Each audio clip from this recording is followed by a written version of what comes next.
What's going on, guys?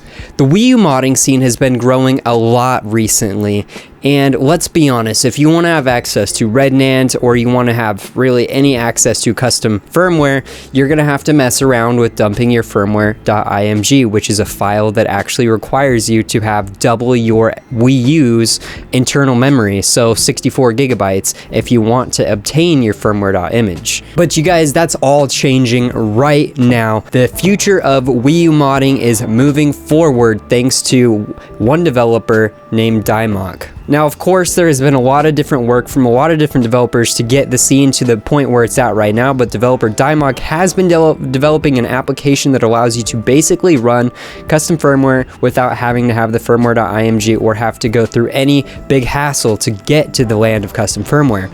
Now, he just released a utility that actually patches signature checks so that you can actually run unofficial games and homebrew right from your home menu if you install it that way. So games that are out of region, with his custom firmware that does not require firmware.img, you can actually run these titles straight off of your home screen right after you run his application. So it does patch signature checks, which is great. Now, Dimok also said in his release notes that you can't use WUP client or FTP IIU anywhere with this, but it could probably be extended in the future, especially the /dev node part, which is quite easy to add and modify. But for now, it's a simple signature checker.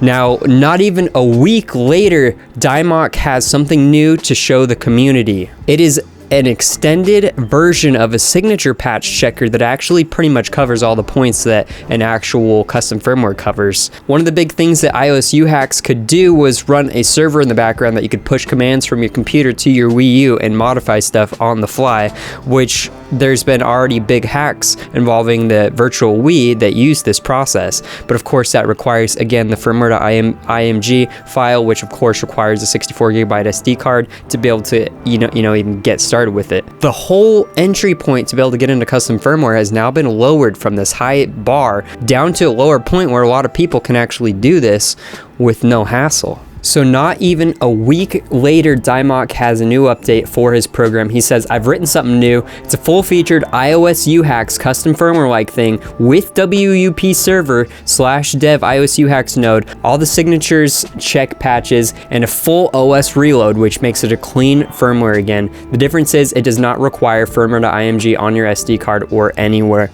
else. This is monumental for the Wii U modding scene. This right here is going to change the Wii U modding scene for the future. It's now getting simpler. It's now more of an entry point for many people to be able to get involved with this now. Well, I'll put down the links in the description. All you got to do is put this onto your homebrew launcher, this program, and launch it, and boom, you're in custom firmware mode, just like that. Let me know what you guys think about this. Are you one of the people who haven't wanted to mess with firmware.img just because it's kind of a time-consuming process? Are you excited for custom firmware getting easier on the Wii U? Let me know all that and more with your thoughts in the comment section below, and I will check it all out. Anyways, guys, please like it up, subscribe it up, and I'll catch all of you guys future videos and live streams. Peace out, crew.